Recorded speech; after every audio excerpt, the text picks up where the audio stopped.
What's going on, everyone? On today's show, we are going to be asking the biggest question you should be asking yourself in your Dynasty leagues. How do you value your picks? You have them? Are you a contender? Are you a rebuilder? Are you going to be stuck in the dreaded middle in the Dynasty League? This is where we're going to break all that down, so stay tuned because here we go.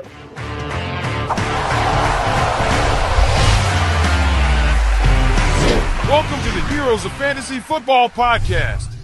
What's going on, everyone? Welcome back to another episode of the Heroes of Fantasy Football Podcast. I'm your host, Matt High, and that is Chris Felice joining me. We are breaking down how do you value your picks. We're looking at if you're a contender, if you're rebuilding, or unfortunately, if you're stuck in the middle, like I was a couple times. It's the worst spot to be in fantasy football, especially in a Dynasty League. We are going to break down 10 trades, and we're going to look at players you can get for these picks, and we'll discuss if you should trade your picks for these players or vice versa. So, Chris, why don't we dive right into it? Let's do it. All right. You probably saw this coming. He's been a hot topic on this podcast, as well as the fantasy community as a whole. We're going to start with T. Higgins. Would you rather have T. Higgins with the uncertainty? Are they going to franchise tag him, which is the leading report I've read so far, is that they're planning to franchise tag him for the 2025 season? Or would you rather the 104? My thought is I'd prefer to have T. Higgins. I'm probably wrong. So, Chris, are you on the other side? This is rough. I'll be honest with you. I know T. Higgins is good, but I know he's injury prone, and if he stays on the Bengals, he'll be fine. He'll be fine. I think he'll get franchise tagged, but if he does end up going somewhere else, really that landing spot's gonna kind of be the true coin flip right now. But if for some reason you have to make this decision today, I think if you want to win now mode, you keep T. Higgins, and I think if there's anything else, you take the 104. Yeah, I mean, with T. Higgins, this is the ultimate question that you're probably going to have to ask yourself at one point is, do I want the proven commodity in T. Higgins, or do I want to take the unknown on a rookie? Because let's just face it, not every rookie pick is going to work out. It's not, it doesn't happen. The 101, it could be the 101, the 510. There's so many different things that can happen. You can be drafted with the highest draft capital into the best situation with the best surroundings and still flame out. It happens.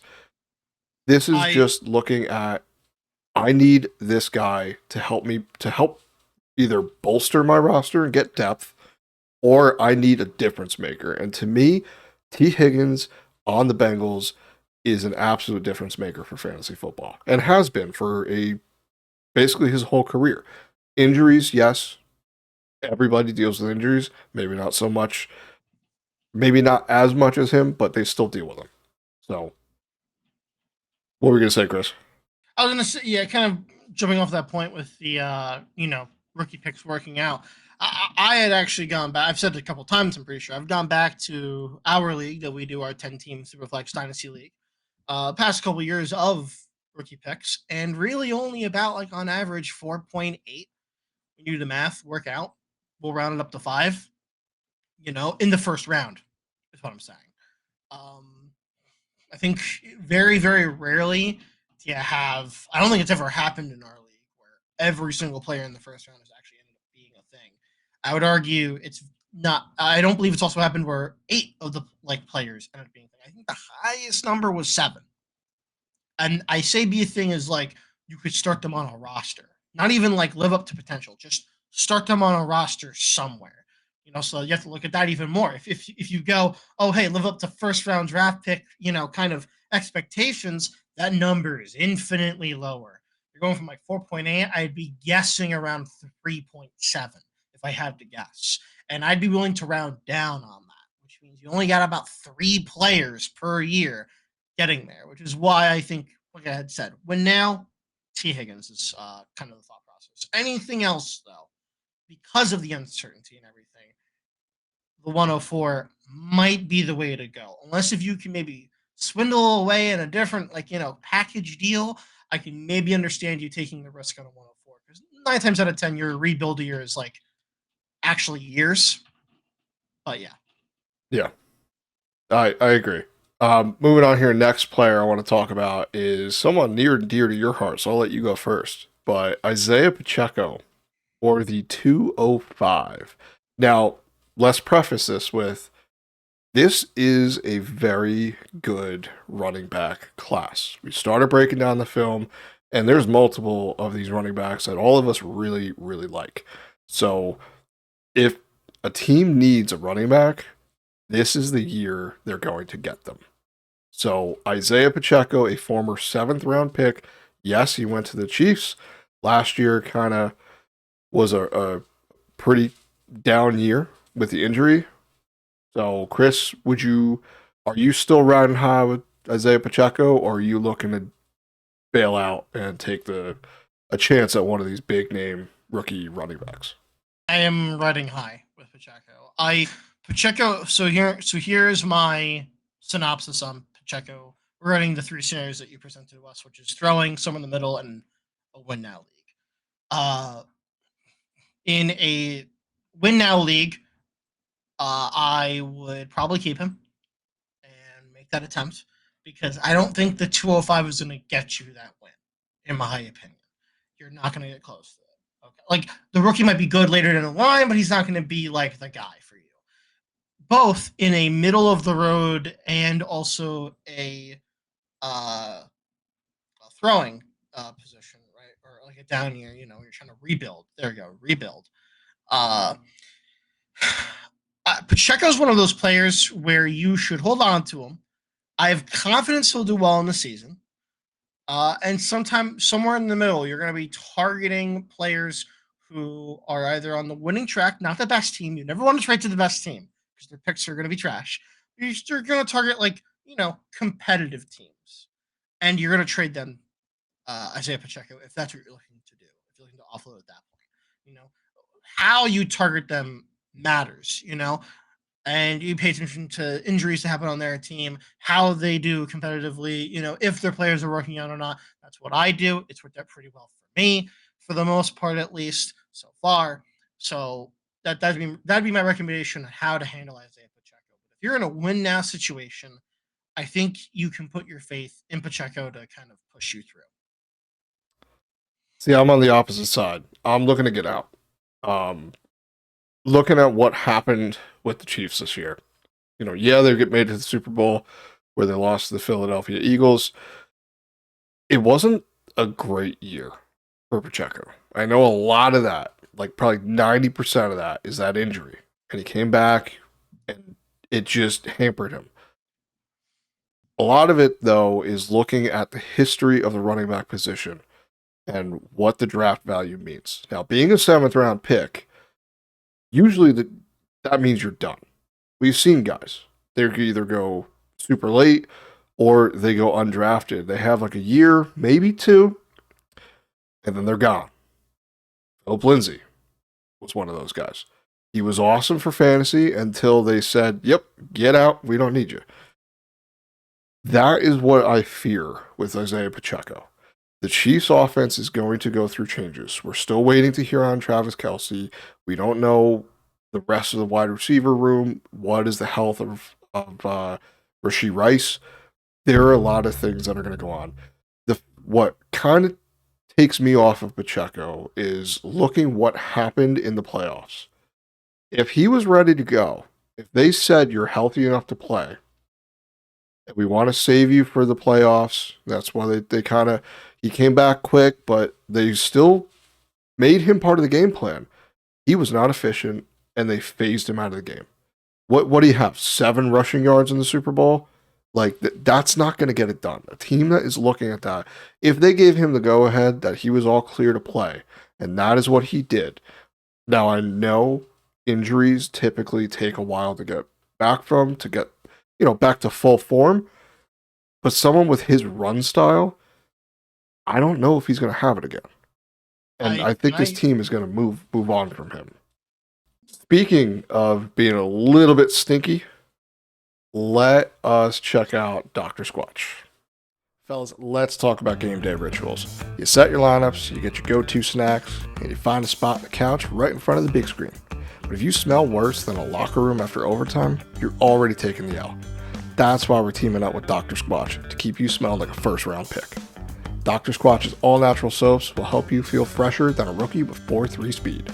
And right now, you can get $10 off a purchase of $20 or more. All I gotta do is click the link in the show notes below. Don't fumble this deal. Head to drsquatch.com to upgrade your shower game today. Dr. Squatch, because winning your league is great, but smelling like a champion is even better. All right, Chris, let's move on here. We have Drake Maye or the 102. Now, Drake Maye looks like he's the real deal. You know, we didn't see him the entire season, but we saw him enough. And with a team that just basically has no one to throw the ball to except for Hunter Henry. So, new coach this year, I think it's going to be very successful. But that 102, man, it's going to be tempting. Are you willing to take the shot to call your shot and say Drake Maye is going to be the future? Or are you looking to pivot in a class that's pretty good at the top this year? So here's what I'll say. I believe in a win now, a win now if you're rebuilding or middle of the pack. Those options do not matter for this. And here's why I say that. The only thing you have to consider right now, if you're good at quarterbacks, like if you have like 2 or 3 other fantastic options, you have to have 3 other fantastic options. Like you have Joe Burrow, Josh Allen, and like I don't know, maybe Justin Herbert. You drafted them year after year, and you just have them now. You can probably give this up. That's okay. If you don't, I mean, I said it when we were reviewing that first round, that we had did. I'm not that high on the quarterbacks this year. I'm really not. And if you're trading this guy away to maybe get like another year during your rebuild to get like Cam Ward or Shador Sanders, I don't know if that's what you want. I don't know if they're going to be the guys. I mean, there's always a risk that you have to take. Landing spot matters. Drake Maye, had good numbers with the horrific setup he was given. You have to assume it's only going to get better. So I think almost under every circumstance, unless you have 3 fantastic quarterbacks, I think you just keep Drake Maye. That's where I am too. He showed me enough. Now, the 102 is very tempting, but like you said, if you have a quarterback that shows potential, and I think it's going to get better. I mean, we can't say they're going to get worse. This is the time that you're gonna want to get him on your roster. So Yeah. if I have the 102, that again, going to the back at the top of the show, all of these picks are complete unknowns. You're picking through doors. Go back and watch any game show where they're showing you door number 1, 2, and 3, and you get to choose. One of them has a brand new shiny car. The other one has a box of rubber ducks. All right. Chances are, it'd be cool if you get the car. But you could get just a box of ducks, and that's not fun. I don't want that. So I'm taking Drake Maye, and I'm expecting that Mike Vrabel is going to bring stability to this roster, to this team and organization, and bring in guys that can help him develop into the fantasy quarterback that I was very high on last year when we were talking about the quarterback rookies. He was one of my guys where I said if you did not have Caleb Williams or Jaden Daniels, if you weren't in that area to get one of those 2 guys, he is an excellent consolation prize. And he showed that to me. Nothing I saw on tape from this past season showed me anything other than that. So I'm going to take Drake Maye and just keep pushing. Moving on here. Getting into another running back. Chase Brown. Or 2025 late first. Figure picks 8, 9, 10, 11, 12. One of those at the end of the draft. Now, Chase Brown is going to be one of these hot topics this year as well. There's a lot riding, now that I'm thinking about it even more, there's a lot riding on the Bengals. What does this organization do? Do they bolster the defense, which is their weakest point on the entire team, is that defense? Or do they do what Bengals typically do and kind of fumble some decisions and draft another running back? Or, fumble the deal with T. Higgins and annoy him and annoy Joe Burrow, who has been very, very vocal on what this organization, what the front office of the Bengals needs to do. Either way, they're bringing someone in. Without a doubt. This is the Kyren Williams scenario from last year. It's not just going to be Chase Brown. They can't run him 95% of plays. They're going to kill him. So they need someone to come in and relieve a little bit of the work. Now, Chase Brown last season was a workhorse running back. He took over the backfield and he did extremely good things with it. Now, volume was his biggest benefactor because it helps when you get literally every play. And Khalil Herbert, who they traded from the Bears, came in, first play fumbled, and then that was the end of Khalil Herbert. So, Chris, let's say they take a day 2 pick, third round running back. Is that enough to scare you on Chase Brown into taking a late first this year?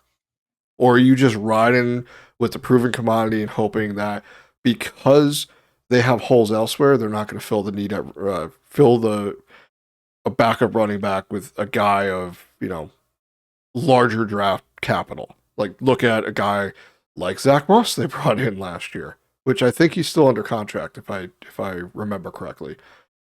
He's a cheap guy. So, what do you think? Which side are you taking? This is rough. I'll be honest.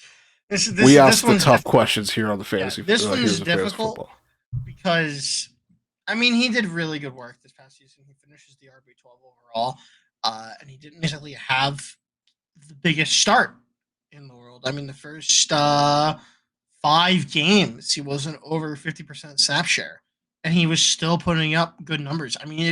If he was the starter the entire time, you could only imagine how good he would have been. Or if he'd stayed in the games the entire time, only imagine how good that would have been. But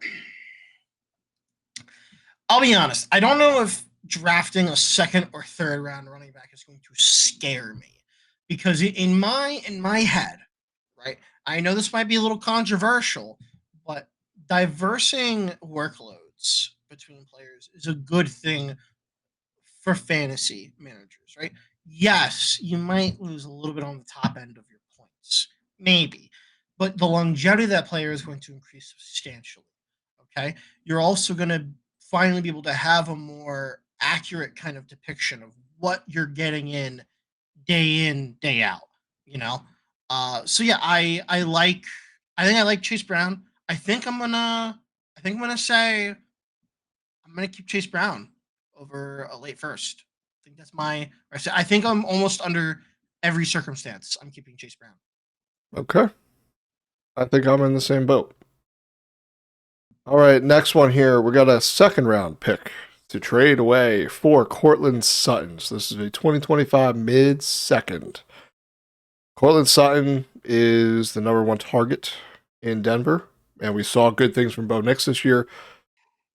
Do we continue to see that? Is he going to be the number 1 target for Bo Nix, or do you think one of these other rookies or younger guys from this past season are going to take a little bit of more of a target share away from him?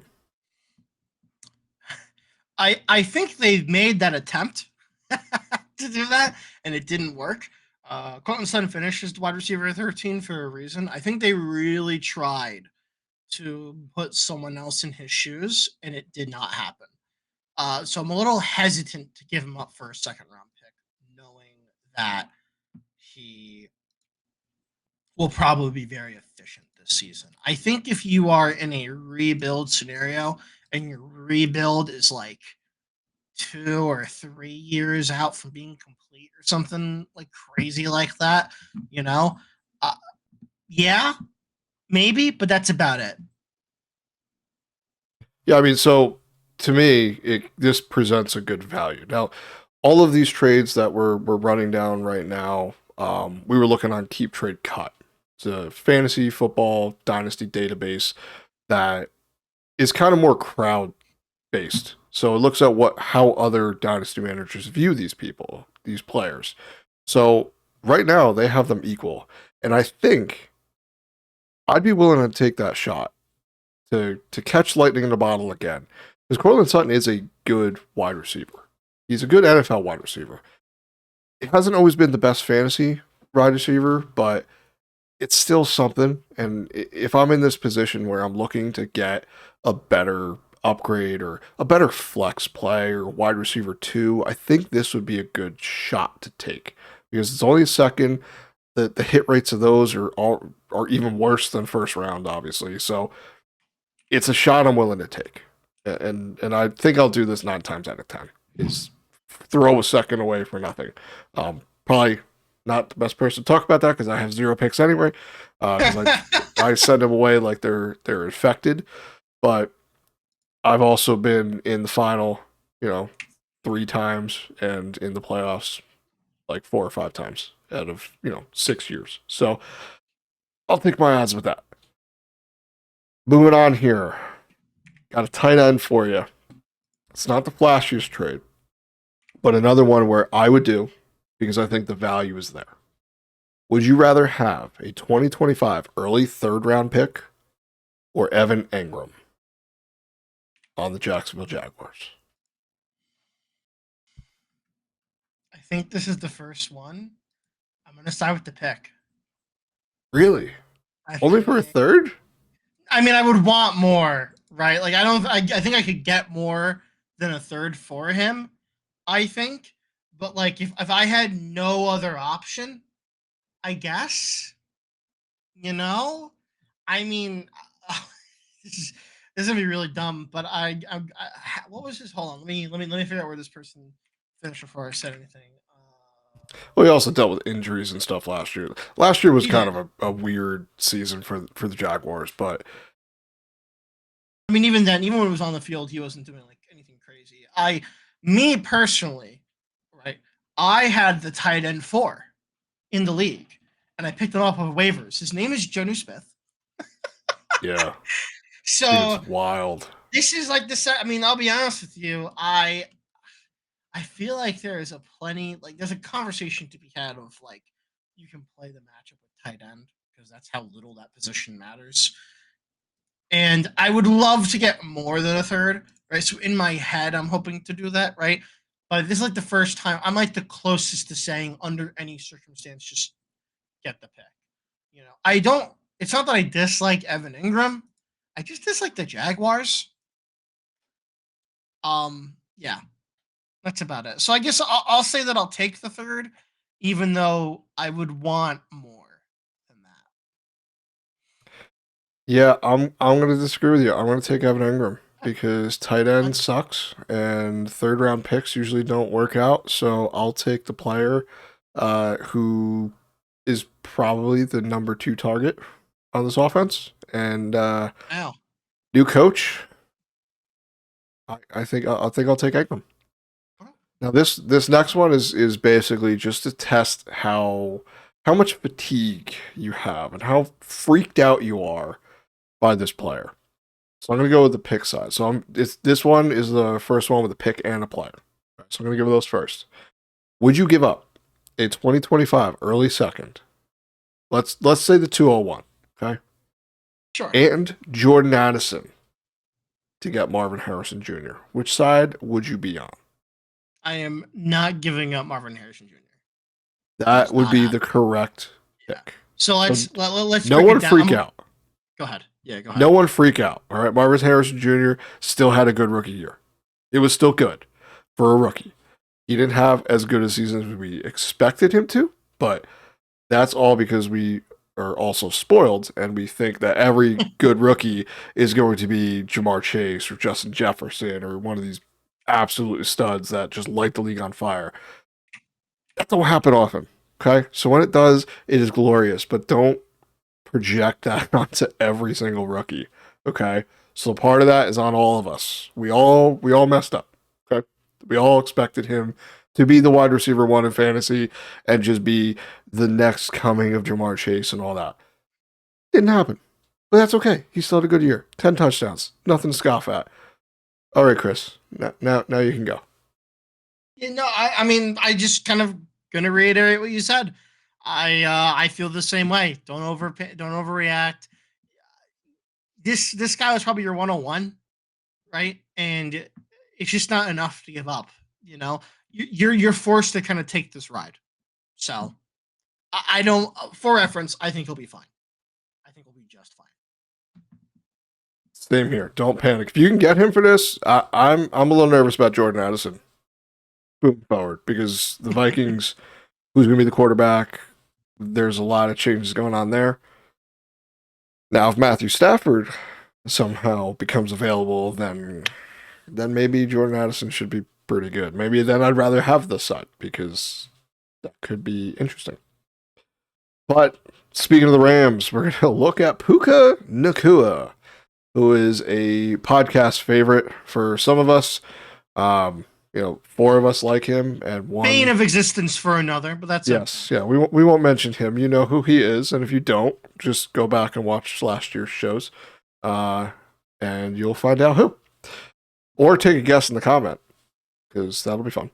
So Puka Nacua, or your early first and early second this year. Figure 103, 203 this year. Are you willing to take the shot on Puka Nacua, who was really good last year when he was on the field? Dealt with injury. Obviously, he was the best rookie ever because he broke so many records because he's just apparently that dude. But Cooper Kupp is probably getting the boot. They're looking for a trade partner. Matthew Stafford was just allowed to seek a trade.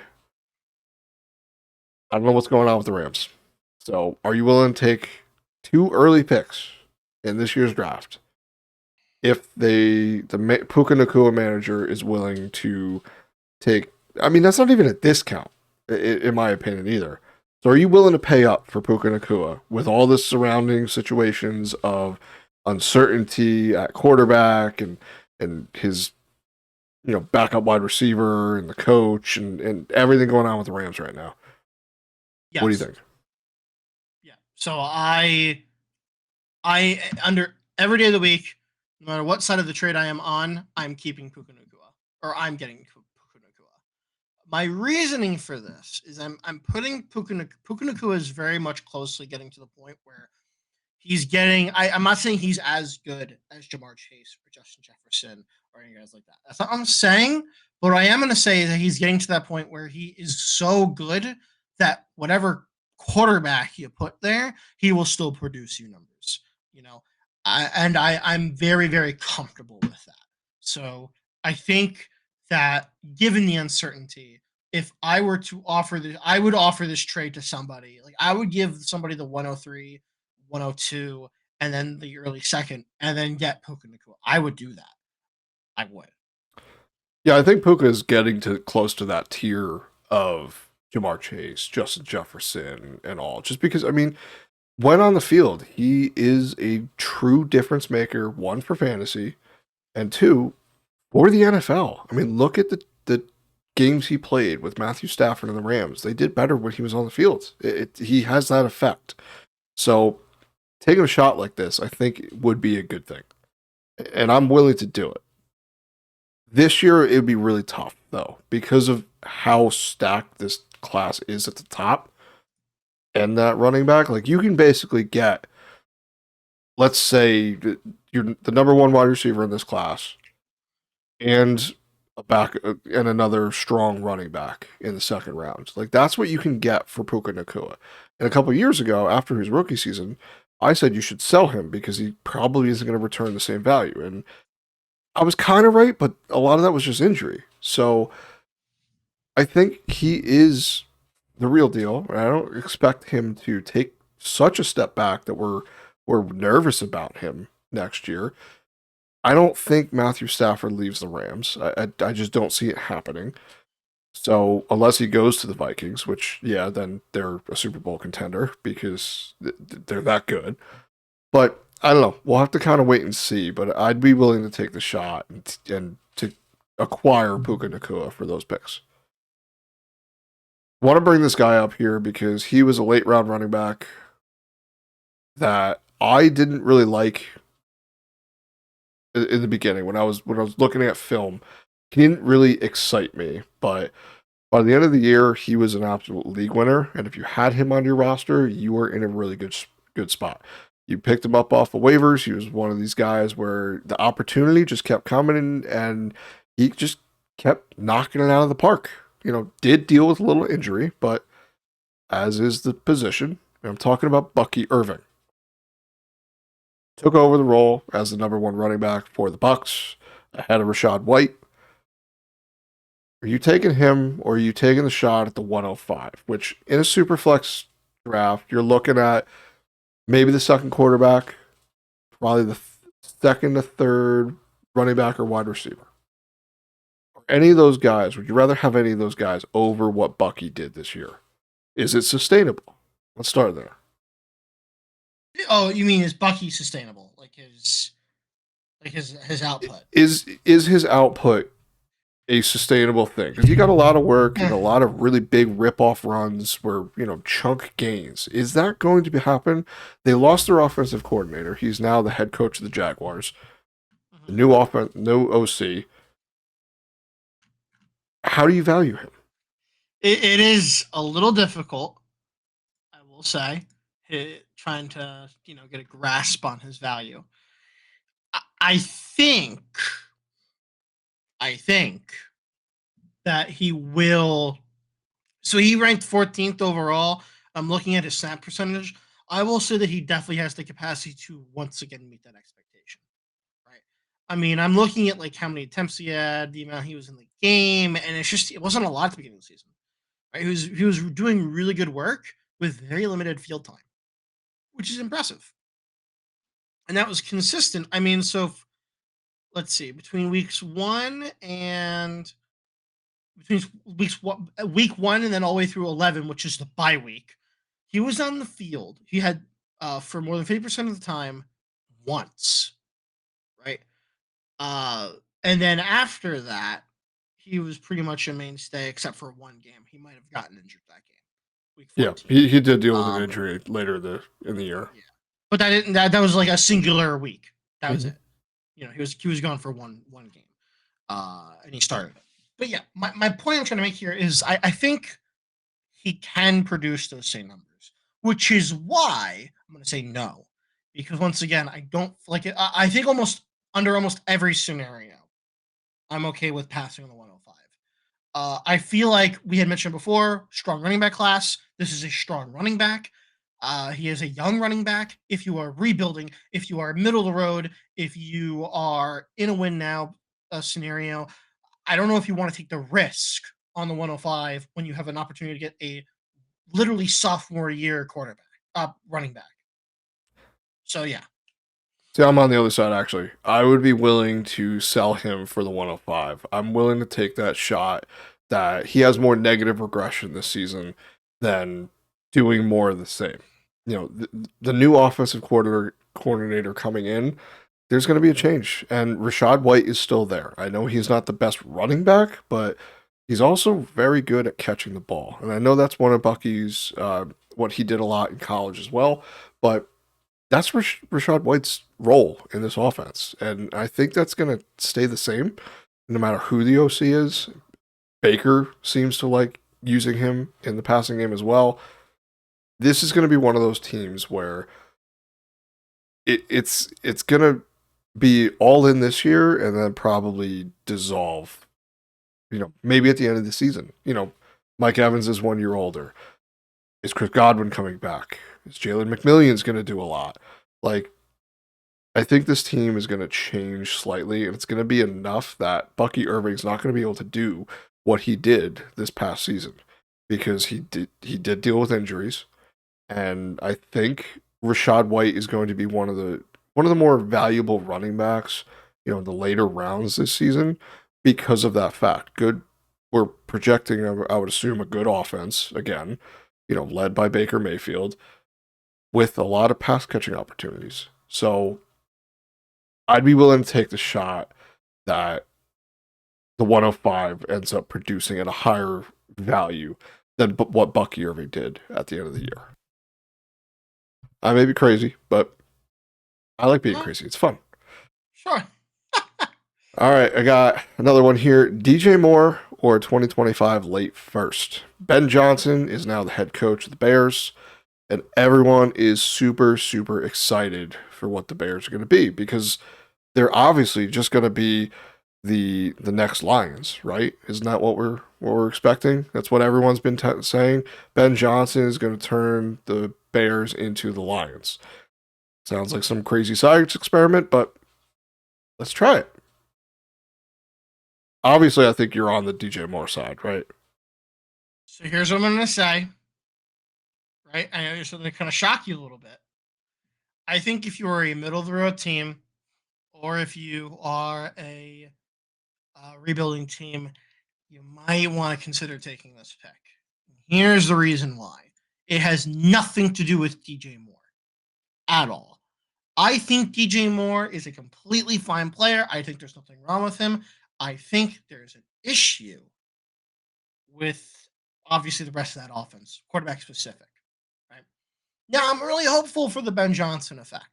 Right, I'm not saying you should take it. I think you should take it if you're a rebuilding team. I think he's old enough where if you're like rebuilding and you're kind of target years 2 years out, you might want to consider taking this pick. I think that's a fair thing that you can do.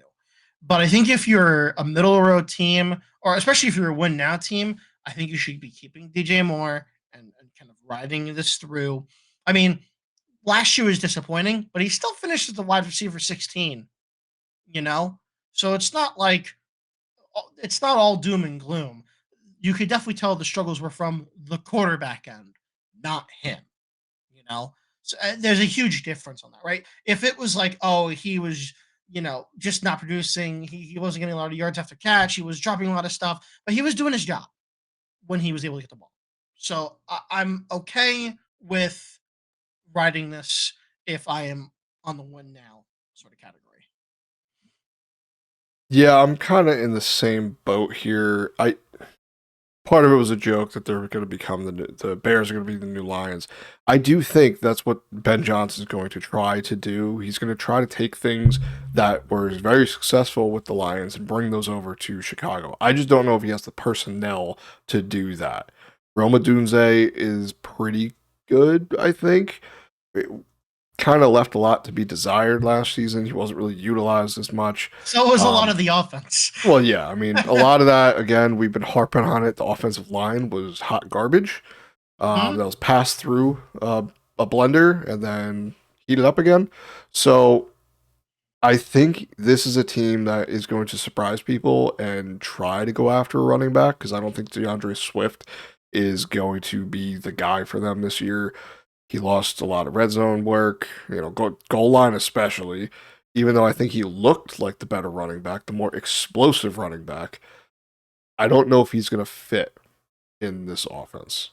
So I think they're going to look for a high-profile running back, and obviously they're going to fix that offensive line. If they do that, I think they might have the pieces to pull this off. I don't think Keenan Allen is going to be very valuable this year. He's someone I'm going to fade. If you have him, trade him for something. I don't care what it is. If it's a ham sandwich, take the ham sandwich.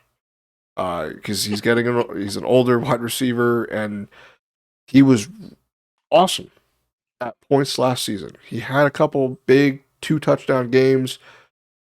That meant absolutely nothing. It meant nothing because the Bears were terrible. So I think DJ Moore is in a good spot. It all comes down to, is Caleb Williams really the guy? And after what I saw last year, kind of confirmed a lot of things that I didn't like about him. I know we have a couple people on the podcast that really like him, and some of us are kind of undecided, and I'm the one that's on the opposite end. I didn't like what I saw, and a lot of that, again, offensive line, but it was some of the other things that he did that I didn't really like. He held onto the ball way too long, tried to make things happen that just weren't there. It doesn't work as a quarterback. You lose confidence, and teams look at you a different way. So DJ Moore is really interesting case study for another show. Maybe we look at him and Terry McLaurin. Does quarterback matter? Because it does. Mhm. I'll say this, just a final thought regarding the Caleb Williams conversation, right? Similar to Marvin Harrison Jr., do not give up on him yet, right? A single year. The line was a literal Swiss cheese slice.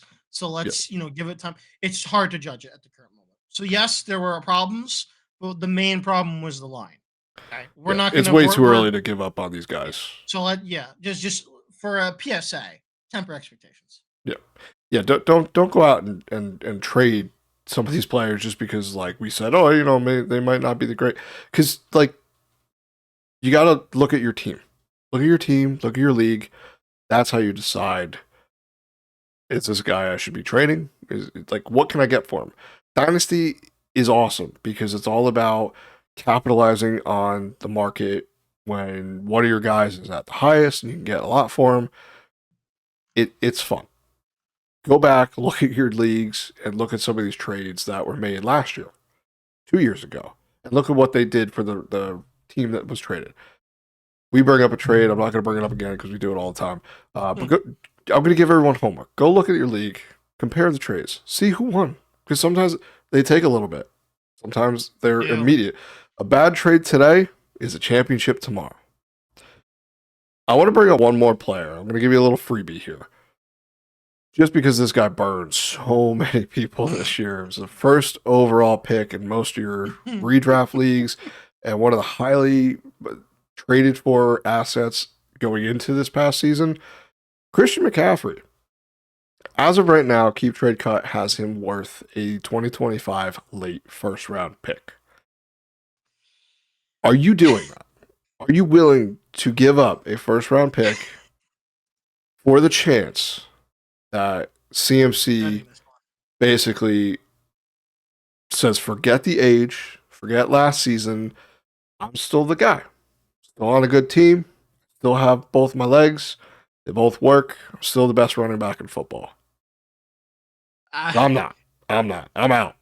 I'm taking it first and I'm running to the bank and I'm changing my name. I'm going off the grid and I'm taking that and I'm running away. This is so tough because I think if you take the first, I would not blame you. I would not blame you in the slightest. I think if you're in a win now mode, you take CMC. I think in a heartbeat. I think if you're a middle of the road team, I think you keep CMC and you trade him in the middle of the season and you're hoping for the love of God that he at least produces top 7 numbers. Okay. Like that should be like the hope. Okay. If he's a top 2, fantastic. Top 7 is like thank God. Okay. This wasn't a waste of my time. I think if you're in a full rebuild mode, I could understand wanting to pull this trigger right now because like if he doesn't work out, like there's always like, aging player. Aging players are the worst to kind of shop when you're rebuilding because it's obviously the players you want to prioritize getting rid of. But obviously, everyone knows that too. And you really have to kind of be careful on how you do it.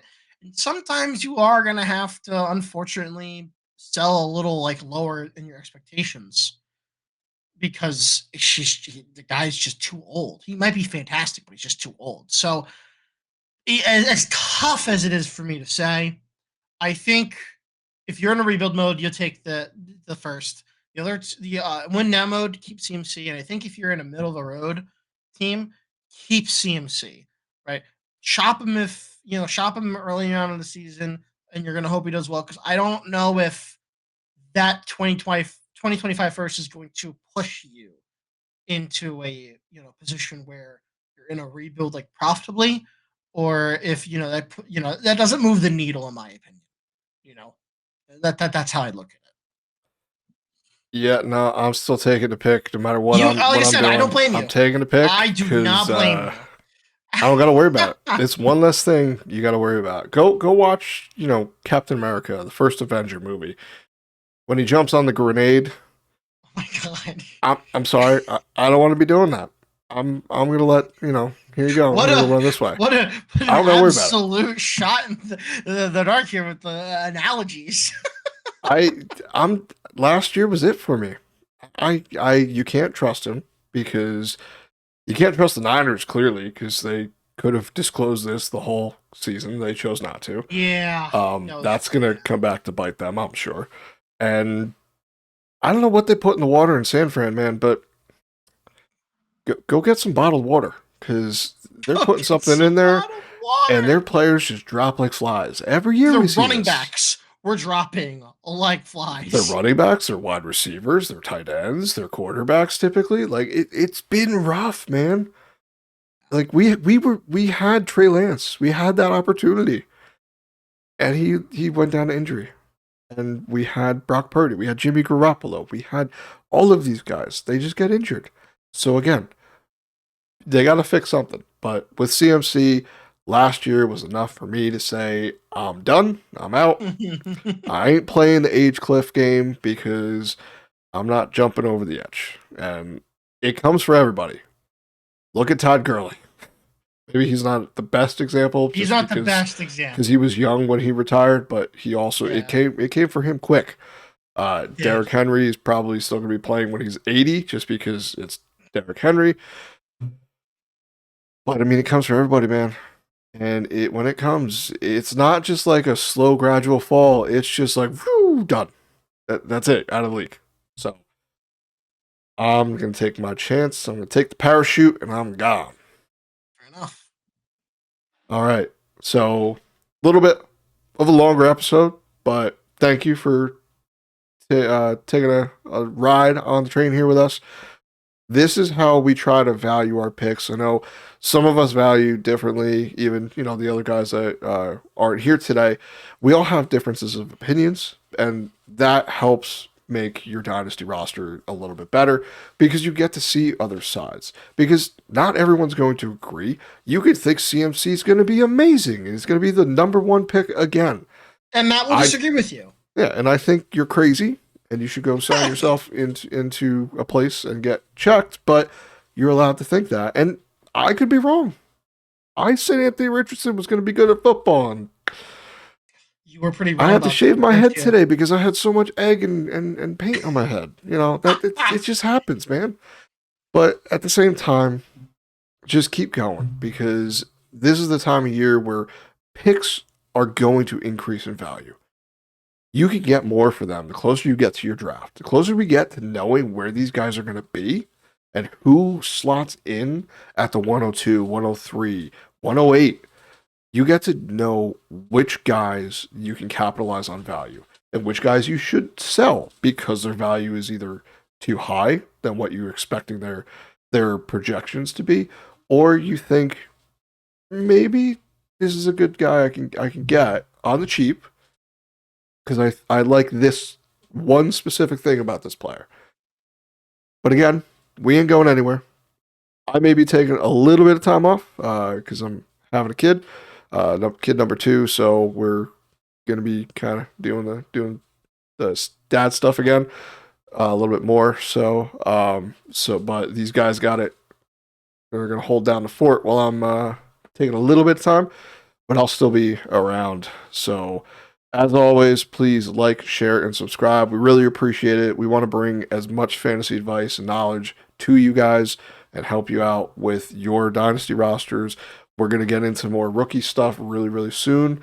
We just did our rookie mock draft, the first round, so I'm going to put that show link in the description below, so check that out if you are looking to see how this class is looking.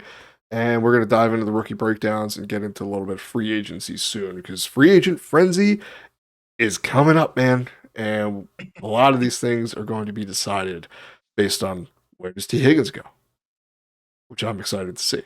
But all right, everyone, so long, have fun, and good luck. We'll see you soon.